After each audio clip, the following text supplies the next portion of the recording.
Oi, gente. Então, é, eu estava falando no último vídeo sobre a glândula suprarrenal. Falei dos hormônios e ficou faltando falar do cortisol.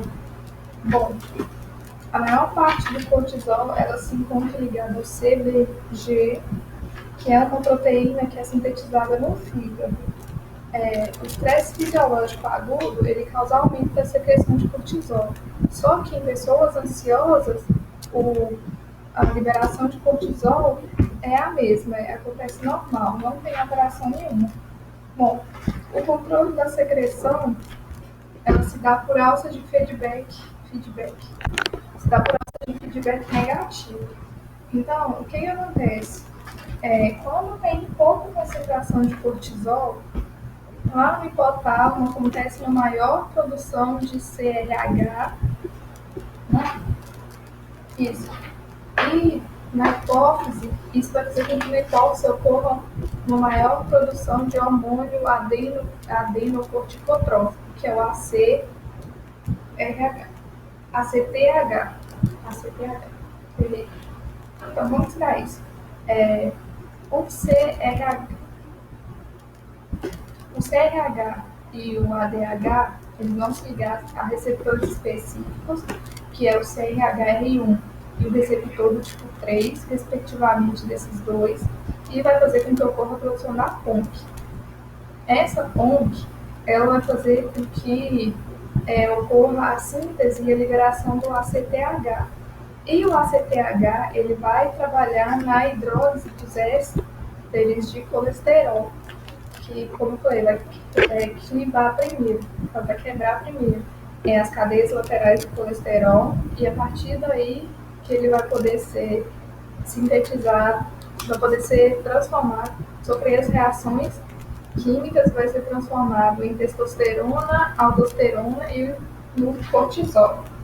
Bom, o cortisol e o ADH, não, gente, mentira, o cortisol e o ACTH, o cortisol e o ACTH, eles são controlados, digamos, pelo ciclo circadiano, que é uma curva que ela mostra a secreção desses dois hormônios. O ACTH é um hormônio? Não sei. Mas o ciclo circadiano ele vai mostrar uma curva da relação desses dois. Então, a curva do ACTH ela vai ser sempre mais para a esquerda do que a curva do cortisol, porque é a liberação do ACTH que vai fazer com que ocorra a síntese e a liberação do cortisol.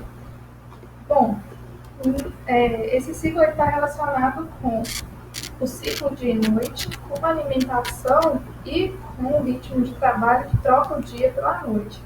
Mas, em ciclos dia e noite normais, o professor falou que o pico de secreção do cortisol ele se dá entre 10 da manhã e 2 da tarde, ou seja, no final da manhã e início da tarde.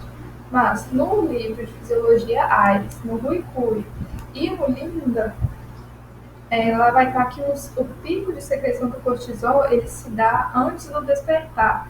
Então, no caso, ele se dá ali por volta das 8 horas da manhã. Bom, nos homens, as concentrações basais de ACTH e cortisol são mais elevadas pela manhã. Mas o pico de secreção do cortisol que eu estava falando tem essa dualidade aí entre o que o meu professor falou e entre o que os livros de fisiologia falaram.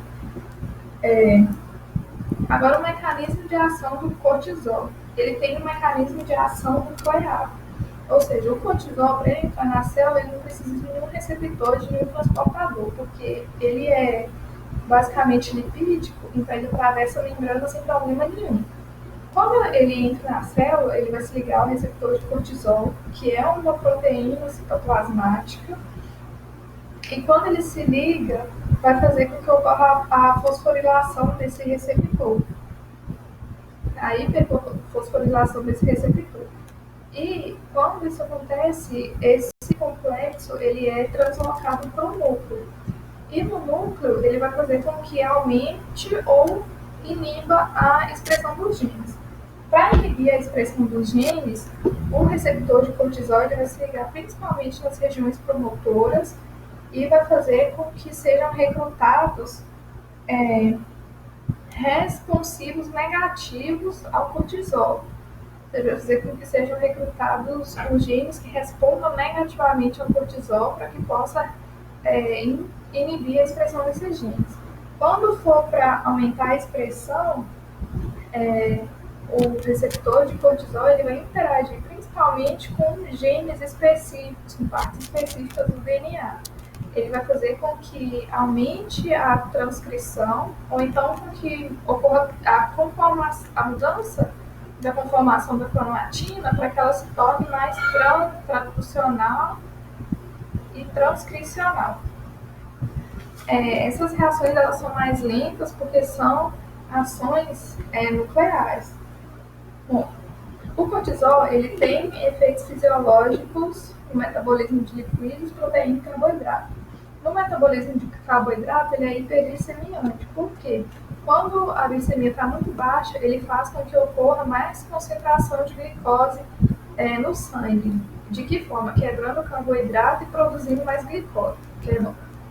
Isso mesmo, quebrando o carboidrato, quebrando o glicogênio e produzindo mais glicose. E também ele vai reduzir a insulina, porque a insulina ela capta mais glicose. No metabolismo de lipídio, ele vai fazer um remodelamento lipídio, quebrando os lipídios e aumentando a lipogênese.